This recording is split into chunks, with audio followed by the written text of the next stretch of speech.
Welcome to another TerranScapes video. This video shows a large-scale brand new project recently undertaken to produce an entire city of ruins for 40K or any sci-fi based game, or modern, like you could do postmodern with this.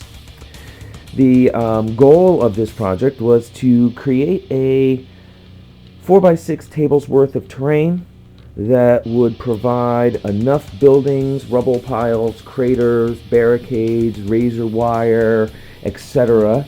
to be able to play a gamma level City of Death game for 40K. Also to provide enough terrain that you could have a tremendous amount of variable layouts. You could remove terrain, not place it all on the table at once, etc. So a brief description of some of the pieces on the table and some of the thinking that went into the creation of these pieces. First, the table comprises of five building sets, 5 buildings, I should say. Each building is mounted on a nearly 12 by 12, 3/16" hardboard base. The buildings are all at least 2 stories or 3 stories tall.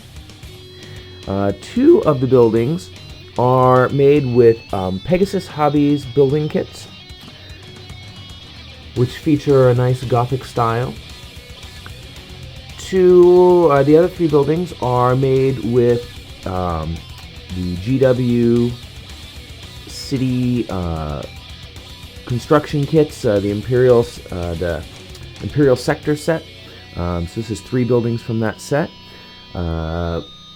When I created the buildings, one of the things that I really wanted to do was provide a visual interest, and oftentimes when I see building sets being put together, they're all monotone color.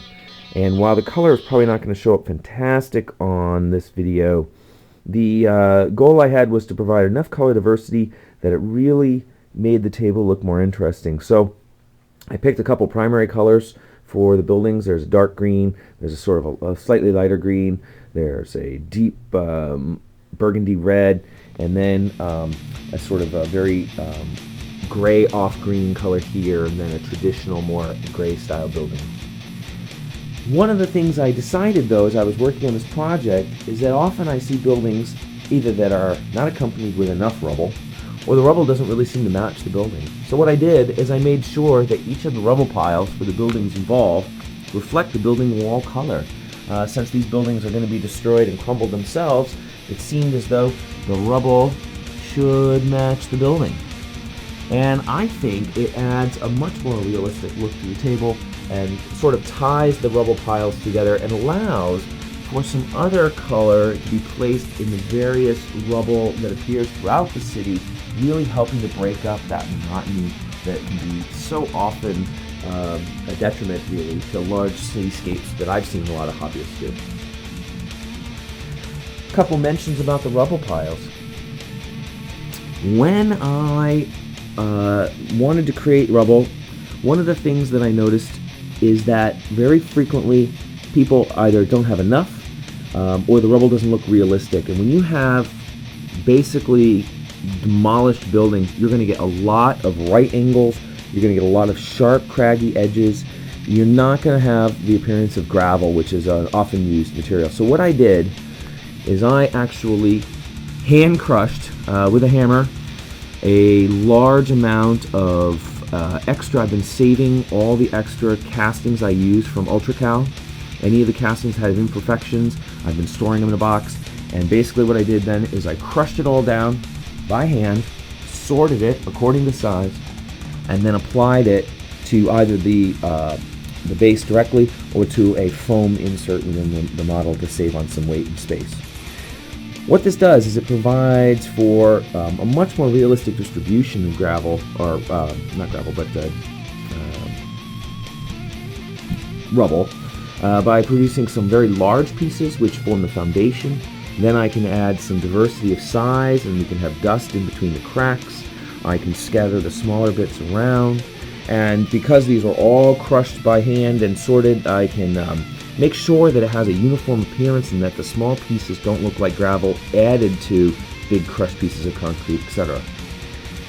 Then, when I painted this, my concern was that a lot of this material would be coming loose as the owner of the set used it throughout time. So I aggressively dry brushed these pieces to remove all of the loose debris and resealed it. So these are durable rubble piles. This is not going to flake off. These are not going to chip and remove.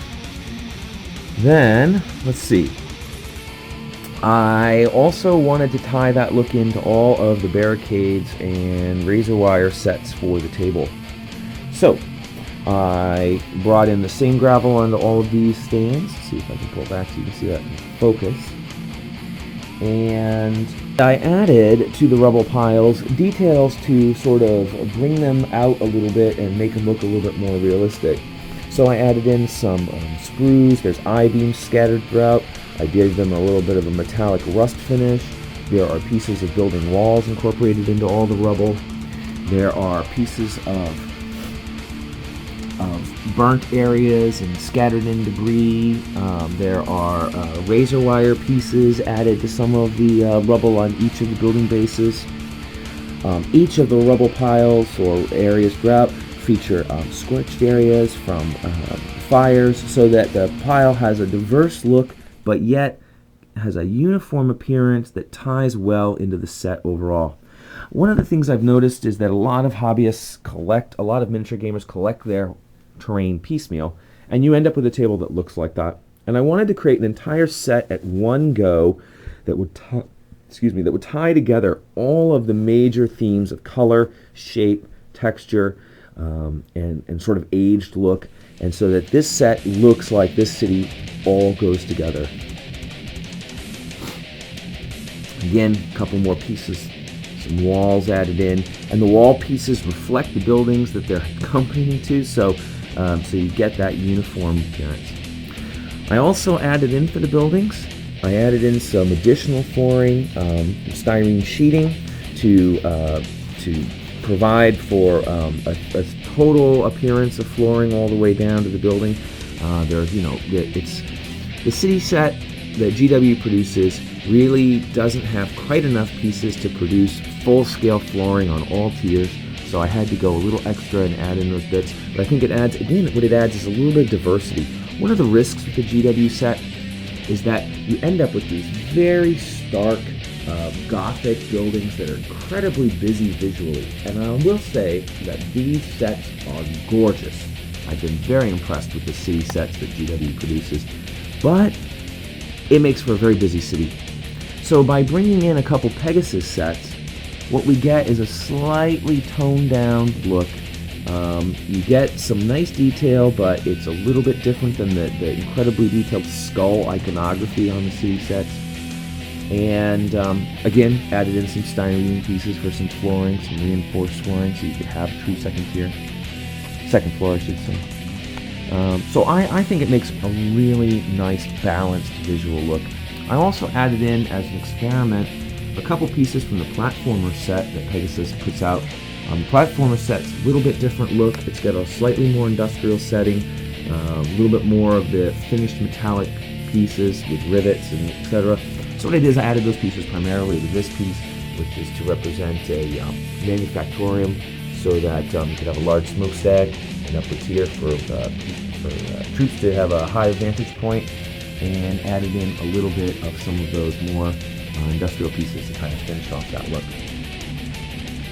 Each of the buildings has gotten really careful attention to the painting scheme. So you aren't going to see it in the video, so I encourage you to go to TerranScapes.com and look at the finished photos of this set. But all of the buildings have been sprayed with a textured paint to give that textured relief for dry brushing, so that you get a nice stone finish even on the smooth surfaces.